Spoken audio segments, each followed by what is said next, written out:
TJ. Okay.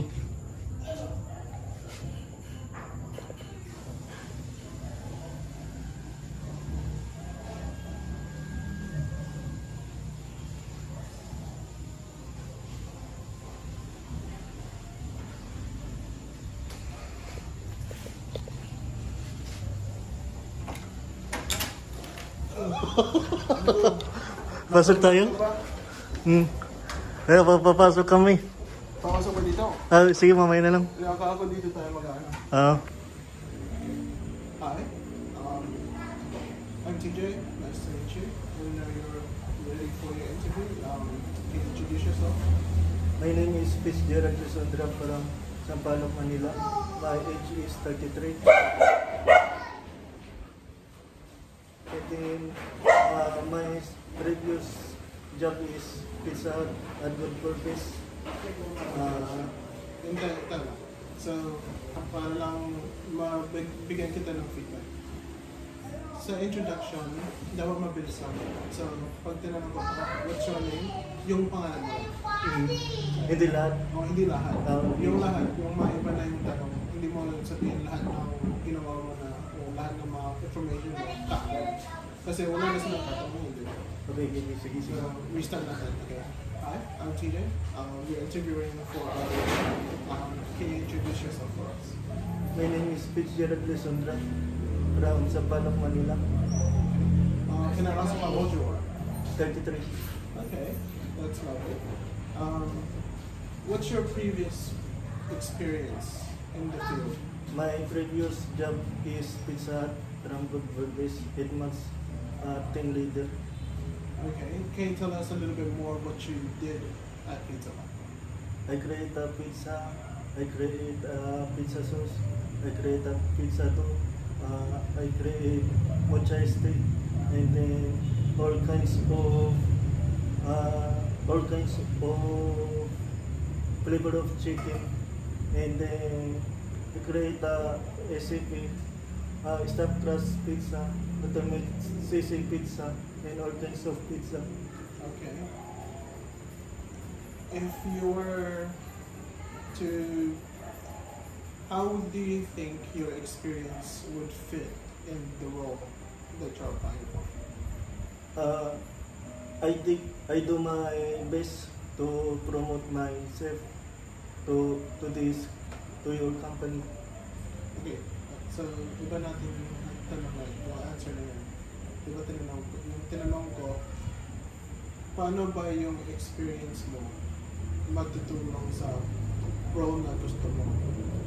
So, instead na sabihin mo, yung promoting yourself, sabihin na lang natin, I'm working in a busy pizza restaurant. I will be able to help and manage my work well so that I don't slow down the team but instead help it make more efficient. Something parang ganun lang na tutuloyin ko yung team kasi sanay na ako sa mabilis na trabaho, sanay na ako sa pressure, parang ganun yung dapat sabihin natin sa mga parang papaganda natin ang sarili natin, di ba? Kasi pag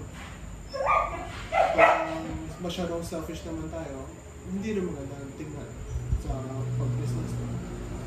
So, tapos yung question pa na iba, tingnan natin. Ito pa, why do you want this job?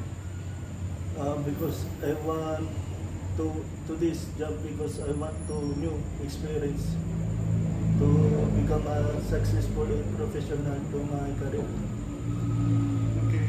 Okay na rin yun, kaso mag-add pa tayo ng iba. So, gusto ko I want to further my career, I want to add more skills. Sabihin natin, I want to learn, and I'm eager to learn more skills and add and further my career. And I see that this company, this restaurant, will help me do that as it has the skills that I'm looking for and I can learn from. Para lang sabihin natin bakit natin gusto, tapos sa company nila.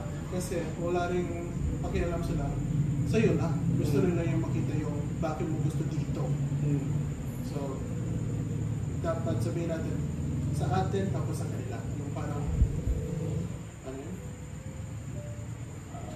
Parang relationship na tao tsaka yung employee at employer. So, instead of saying, I want this job because I want to gain the skills that it offers, sabihin natin, I want to learn and further my career, and I see that this company is one that will help me do that, and I would love to be helpful and useful to the company as well. Parang simple naman. Okay, let's ask this. Ito madali lang. What are your interests? Any hobbies that you have? My hobby is playing basketball and exercise at the gym. Okay, that's cool. If you exercise, if you go to the gym, how consistent are you? How often do you? Ilang beses ka pumupunta sa gym? Dapat English. Oh, ayan na. Hindi mo naman alam Sige. yung how yung consistent. Parang ilang beses ka ba pumupunta? Okay. How often? How often do you go to the gym? Me, every 3 days or 4 days in 1 week. Okay. So that seems like you're very consistent. Consistent is like palagi mo pupunta. Every parang set na 3-4 days pupunta ako. So, okay, that's great to hear. That consistency. Do you have any hobbies that align with this role that you're applying for? What is that? Parang hobby na pwede mo i-gamit yung mga skills sa restaurant. Diba mahilig ka sa cooking? Sabihin mo, like I make videos online and I make simple recipe videos online for my YouTube. It hasn't got any traction recently, but it's something that I like to do. I like to cook, I like to learn new recipes. Parang ganun lang, sabihin mo na, kahit fake. Okay, sige. Oh. I like to cook to my YouTube channel because I have a YouTube channel. My name in YouTube channel is Fish Direction Trend. That's my real name. And then I like new experience to this related job as a cooking. So, hindi mo kailangan na lahat yun i-explain. Sabihin mo na, I like to cook. It's something that I do as a hobby, and I also do it as I film recipes for YouTube, make videos. Mas maganda pa sabihin natin, hindi lang YouTube, sabihin natin content creator para sa mga recipe. I film recipes as a content creator kasi gumagawa ko ng content, And this would be helpful in this role as I like cooking. Parang like, it means you're eager, or gusto mong maturo, So, ano pang mas na yung sinabi na sa interview. Do you have any experience making ramen or sushi? No. Okay. Zero experience. Okay. So pag gano'n, wala tayong experience sa gano'n, wag lang natin hinto sa no. Kasi hindi na nakikita na gusto mong maturo, hindi na nakikita na eager ka na mag-learn ng new skills. So dapat sabihin natin, unfortunately, I do not have any experience making sushi or cooking ramen. However, I am willing and eager to learn, and it is something that I've always wanted to be able to grasp and make a skill. Para lang sabihin natin, wala talaga akong experience, kaso gusto ko maturo. Okay, sige. Kasi pag hindi rin nila nakikita na hindi mo gusto talaga, wala rin, hindi nila bibigyan kahit na wala kang experience. Kahit meron kang experience, pag hindi mo naman sila nasabi na gusto ko talaga to, wala rin. So, try natin. Do you have any experience making sushi or ramen? Zero experience, but I want this experience because this is new for me. Okay na rin, but step by step natin to. So, wag natin umpisa ng zero experience. Masyadong matigas sa interviewer. So, sabihin natin, unfortunately, so parang, hindi ko alam yung translation, unfortunately. Wala sabihin natin, unfortunately, I do not or I don't have any experience making sushi or ramen. Unfortunately. Unfortunately. Unfortunately. I don't have any experience to ramen in making or cooking sushi or ramen. Sushi and ramen. And stop natin, full stop yun. Really. But it is a skill that I've always wanted to learn, and I'm very eager if you give me the chance to learn. So, para lang, how would you say it in your words? Gusto ko talaga makuha yung skill na yan.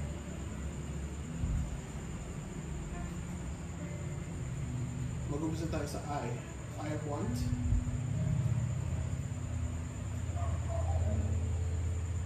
Unfortunately, I want to... No. Yung unfortunately, first sentence lang yun. Unfortunately, I don't have any experience. Unfortunately, I don't have no experience to cook and make a ramen and sushi. Full stop. But I want this job. No. I want to learn how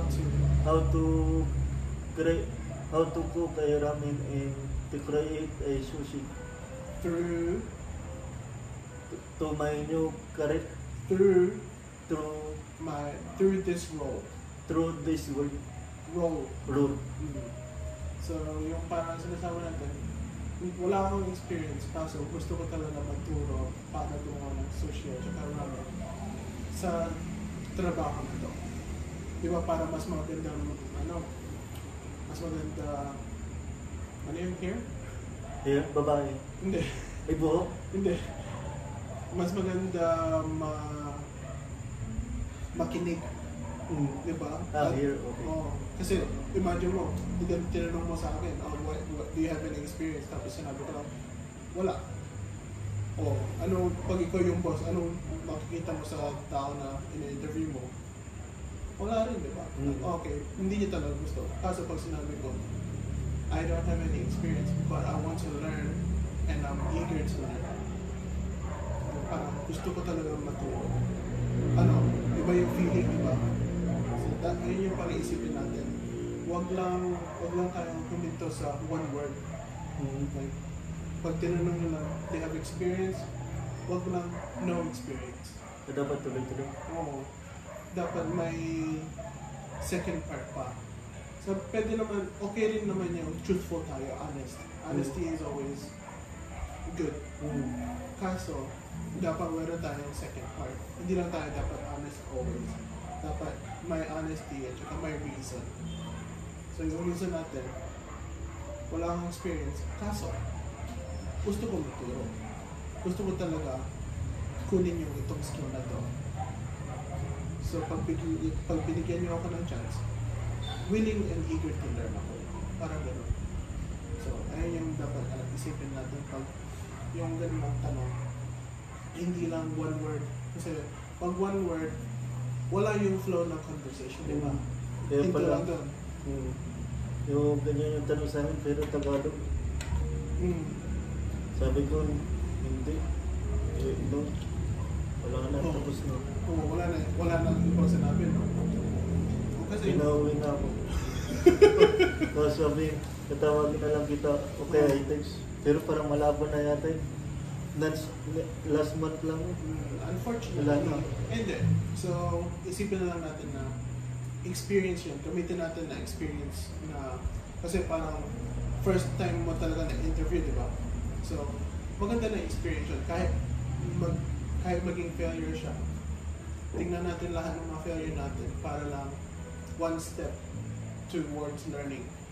So, let's learn, let's continue to accept our failures, let's look back, tingnan natin lahat ng mga mali natin na ginawa, tapos improve natin. So, let's learn from our failures and make those better for next time.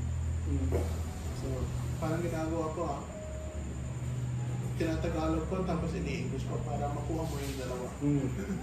Okay? Kasi baka hindi mo maintindihan yung sinasabi ko na English. Isa pang question.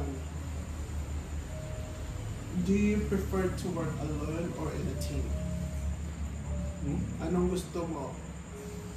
Ikaw, sarili mo lang nagtatrabaho or kasama ka sa team mismo? Because me, I was work previously at Pizza Hut. I have a team member. Okay. So did you like working with your team? Yeah. Yeah. Oh, isang word na naman yun. Dapat Dapat tuloy-tuloy. tuloy yan. Dapat tuloy. Kasi pag tinanong ka ng Tagalog, nagustuhan ba yung team mo? Nagustuhan kasi madami ako natutunan. Dapat ganun sa English. Diba? Okay, So, sige. did you like working with your team? Yes, I have appealed to my team because they are great and then I have experience for them. Yeah, ganoon. So parang nakuha ko na to. Tingnan lang natin yung conversation sa English. Parang Tagalog. Diba sa Tagalog? Pag one word answer, wala na talaga. Naghinto na yung conversation. Kaso pag merong explanation, may second part sa sentence, merong flow. Ay yung parang ginagawa natin sa conversation. So, okay, so you like working with your team because you learned some stuff from them. Are you able to work alone? Yeah, because I have experience to the Pizza Hut. I am alone, but suddenly I have team with me. Okay. So, which do you like better? Working by yourself or working with the team? For me, with the team, because if there are peak, meaning the peak is many customer or many deliverer, I cannot alone for that to work. I would like to work with my team because if there are a peak, many customers and many deliverer, we can handle that. We finish for that in 1 hour or 2 hours and then finish, and then after that we clean the store. Okay. O diba, may flow siya. Tinanong ko yung question, binigyan mo yung answer, tapos nag-add ka pa. That's much better than before na bigyan mo lang yung answer talaga, tapos wala na. Tama yan? Tama yung ginawa mo. Kasi pag hindi mo binigyan pa ako ng reason or second part, my extra, wala na. Naghinto na talaga. Like, yes, I like working with the team better. Wala. Wala akong mabibigay sa inyo. Okay. So, Subscribe. Okay. Continue natin. Naka 18 minutes na tayo. Okay lang. What are your strengths? My strength? Yes. My strength is my family, my cousin, my whole family, because they have all works, and then I want to my job too because this is our career into our future to become a professional in our job. Okay. So, okay rin yung answer na yun. Kaso, ito, parang isang layer pa. Itingnan din natin yung context. So, yung parang surrounding ng conversation. So, yung strength na implied or yung gusto ng mga interviewer na marinig, yung skills mo, yung parang punctuality, hard worker, fast learner, yung mga ganun, yung parang strength na gusto ng mga employer. Sweet naman yung sinabi mo, kasi my family is my strength, they inspire me to be better, blah, blah, blah. Kaso, sa context ng conversation natin na parang work interview, hindi siya fit sa conversation na yun. So, yung isipin natin sa related sa trabaho. O relate naman sa trabaho, hindi sa parang personal life natin. So, more so on business, trabaho mismo itong question. Kaya naman ang question natin muna sa trabaho lang. So, isipin natin, ano yung strength ko in regards to my work. So, for me, if I was to be asked this question, so, tanong mo sa akin, what are your strengths? Tanong mo sa akin. What is your strength? Well, personally, I believe my strengths are that I'm very punctual. I'm rarely, or if ever, late to work. And I believe that I'm a very fast learner and I'm very eager. I have a very curious mind. So that almost is like a curse, because if something intrigues me, I spend hours and hours upon hours just trying to learn the specific things. Like anything with science is done. Like, I want to learn. So parang ganun lang. I'm punctual. So punctuality is being on time. So hindi ka late. Hard work. Hard work. I don't know. Fast learner. Eager. Gusto ko maturo. Gusto ko mag-study. Gusto ko mag-review. Parang yun. So, okay. Pag tatanong ka na to, isipin mo muna. Ano sasipin mo? Sige. Ready? Ready. What are your strengths? My strength is to do myself as a professional to this job, because to my future. Tama ba? Hindi mo kailangan sabihin to my future. Hindi mo na yung kailangan sabihin. Sabihin natin, my strength is being professional, and which includes being punctual, being on time, and being eager to learn. So, Kung ano pala tagal ng eager? Eager? Gusto maturo. Okay, sige. Parang, hindi ko rin alam.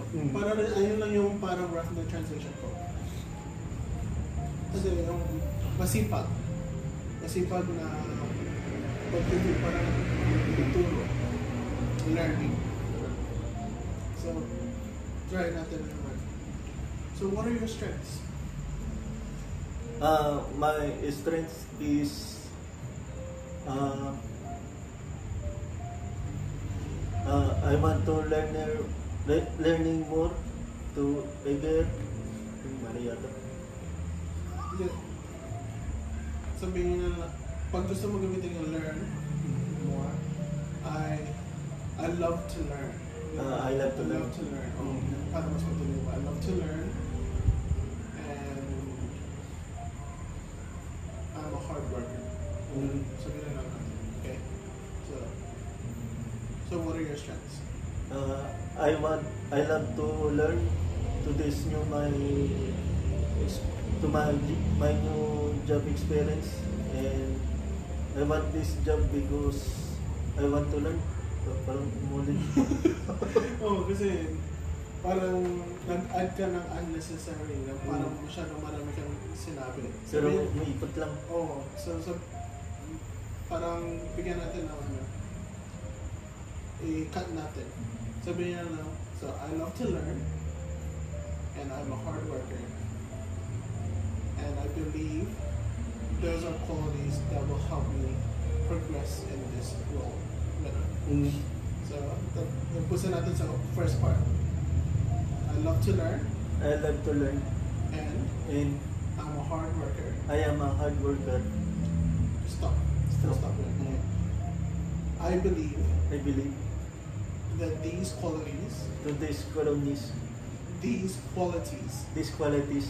will help to help will help me me in this role. into this world, In this role. in this law. Yes. Okay, try that then. So what are your strengths? I love this. Oh, no. I love to learn. I love. See, I love to learn. I love to learn. I love to learn and I like to learn and I'm a hard worker.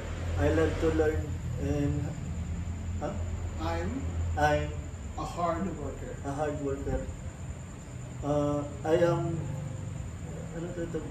I believe I believe that these that these qualities qualities will help me will help me in in this role.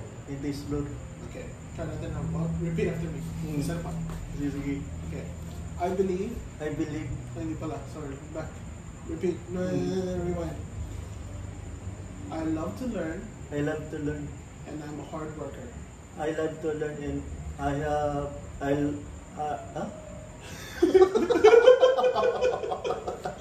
subscribe. Okay, one more time. One more time. I love to learn I love to learn. and I'm a hard worker. I love to learn and I hard worker. I'm I'm a hard worker. I'm a Hard worker. hard worker. I want to learn and I am hard worker. Okay. I believe I want to learn and I am hard worker and I believe that these qualities I want to learn and I am hard worker. I am Hindi. Repeat lang muna. Wag ka bumalik sa umpisa. Repeat lang yung sinasabi ko. sige. Okay, so, ano natin na one by one. I am a hard worker. I am hard worker. I am I am a a hard worker. hard worker. Okay. I love to learn. I love to learn. Okay, let's put it together. I love to learn I love to learn and and I'm a hard worker. I am hard worker I am a hard worker. and I am hard worker. Wala, you're missing the A. Okay? So, kasi sinasabi na, I am hard worker. I am sige. Dapat, I am a hard worker. Ganun. And I'm a hard worker. Yes, okay, let's do it again. I love to learn I love to learn and I'm a hard worker. and I am a hard worker. Okay, one more time. I love to learn and I'm a hard worker. I learn to learn and Repeat. I love to learn. I like to learn and I'm a hard worker. Yes, okay, one more. I love to learn and I'm a hard worker. I love to learn and I'm a hard worker. Okay, good. Next. So, I believe I believe these qualities these qualities will help me. will help me. So, repeat na naman. I believe I believe these qualities these qualities will help me will help me in this role. in this law. Okay, one more time. I believe I believe that these qualities, to these qualities. repeat. I believe I believe that these qualities that these qualities will help me will help me in this role. in this law. Okay, repeat. I believe I believe that these qualities, to these qualities. repeat. I believe I believe that these qualities that these qualities will help me will help me in this role. in this law. Okay, all the way to the front. I I love to learn love to learn and and I am hard worker. okay, good. I believe I believe that these that these qualities qualities will help me will help me in this quality work in this role. at this Lord. Okay. Try natin lahat. Mm. I love to learn, I love to learn. and I'm a hard worker. I am hard worker. Walang end. Repeat. Repeat. Repeat. Repeat after me. Okay. I love to learn, I love to learn. and I'm a hard worker. I am a hard worker. Repeat. Okay. I love to learn. I want to learn. Repeat. I love to learn, I love to learn. and And I'm a hard worker. I am hard worker. Repeat. You missed one word. I love to learn. I want to learn. You're not repeating the same thing. I love to learn, I love to learn. and And I'm a I'm a hard worker. hard worker. Okay. I believe I believe that these qualities that these qualities will help me will help me in this role. in this Lord. Okay. One more time. I love to learn, I love to learn. I love to learn. and I'm a hard worker. And I am hard worker. And I am a hard worker. Okay, good. I believe that these I believe that these qualities qualities will help me will help me in this role. in this Lord. Okay. Try more. I love to learn, and I am a hard worker, and I believe I huh?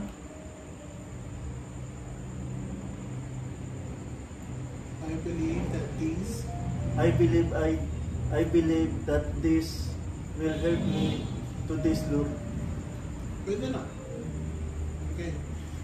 Chinage mo ng konti kaso maintindihan pa rin nila yun. So, yung sinabi mo, I love to learn and I'm a hard worker and I believe this will help me in this role. Pwede na din yun. Kahit wala yung extra na sinabi ko, pwede na yun, maintindihan ng mga tao yun. Okay.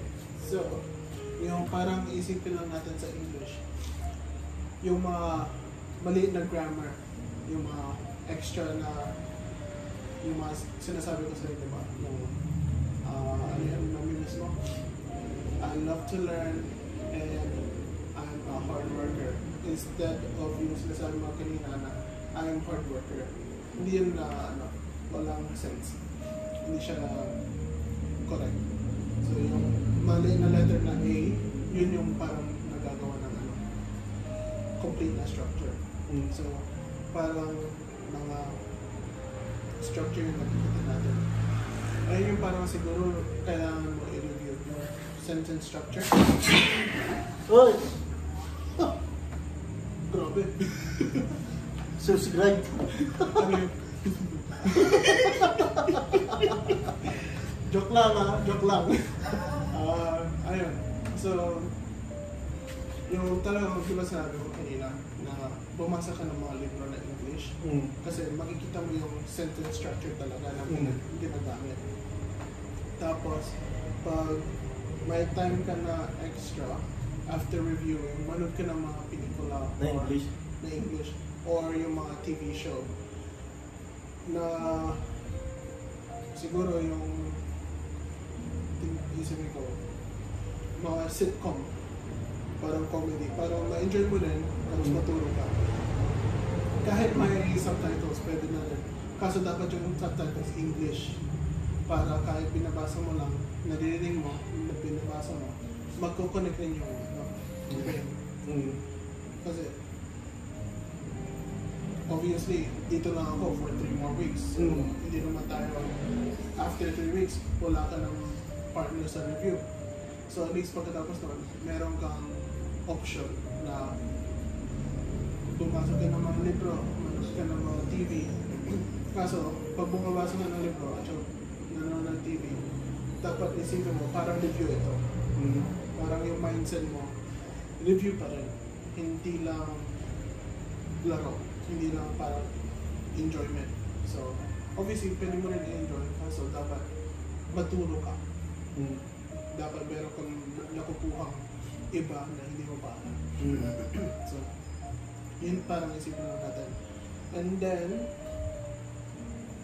you can, to prepare sa mga interview, mga ganun na style, punta ka lang sa Google. Tingnan mo lang yung mga, i-search mo lang sa Google, interview questions. Tapos maraming kung nalalabas o, tingnan mo. Tell us about yourself. Why should we hire you? Ganun. Tapos, Anong, saan makikita to? Google lang yan. 50 common Oo. interview questions. Yung ginugol ko lang talaga, interview questions. Ah. Tapos lalabas siya. So, tapos pag tignan mo yung mga questions na yun, umisip ka ng answer. Tapos, i-write mo. Tapos, tanongin mo. Pwede mo rin ako tanong. Picture mo lang yung mga tanong at saka question, answer. Tapos sabihin ko pag okay siya or hindi. Pwede mo rin sabihin ka, ano yan. Si Tito Rusty, alam ko magaling siya ng English. So, meron ka, ano. So, pag yung review na yan, parang self-study lang. Kasi, nakita mo yung ano yung question, tapos ikaw mag-iisip ng sentence, ng structure. So, parang i-gets mo yung paano sabihin yung mga, sasabihin yung mga gusto mo sabihin in English. So,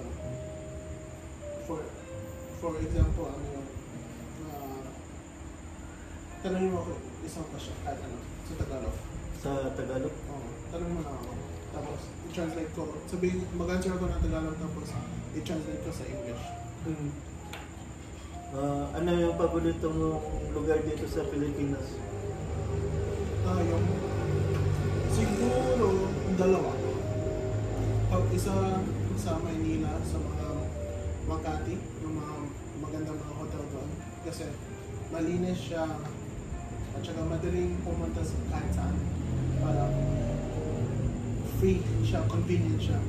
Tapos obviously dito, kasi nandito ang mga pamilya. Diba?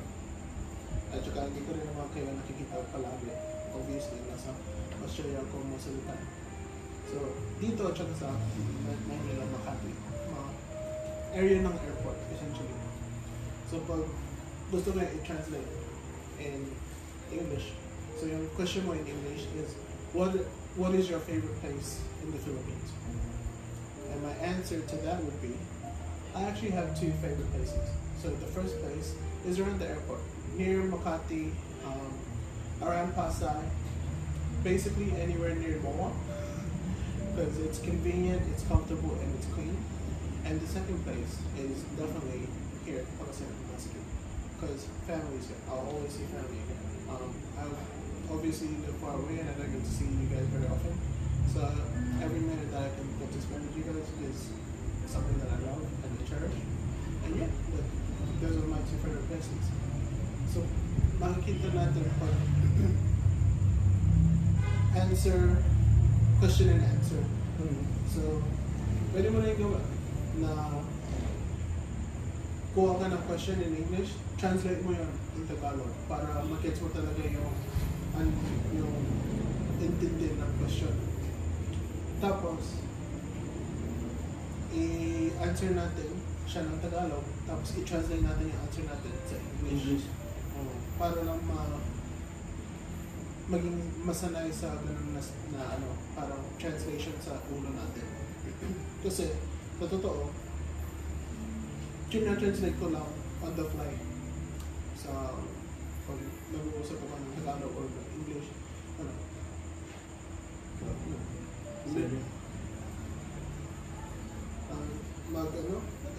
What's reading? Magbasa. Bumasa ka ng libro, manood ng TV show, ng mga subtitles, tapos question and answer. Kaya lang madali na ako.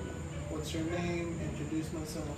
Mga ganun. Tapos write Tagalog, English, English, Tagalog para lang masanay yung ulo mo sa translation. Sige. That's it. Everything else. Bukas? No, pwede. Bukas? Oo. Sige. English lesson to TJ. Kahit hindi English teacher. Bukas meron part 2. Nag-uumpisa pa lang si Kuya Pitch. Pakisubscribe. Off ko na. Yun yun.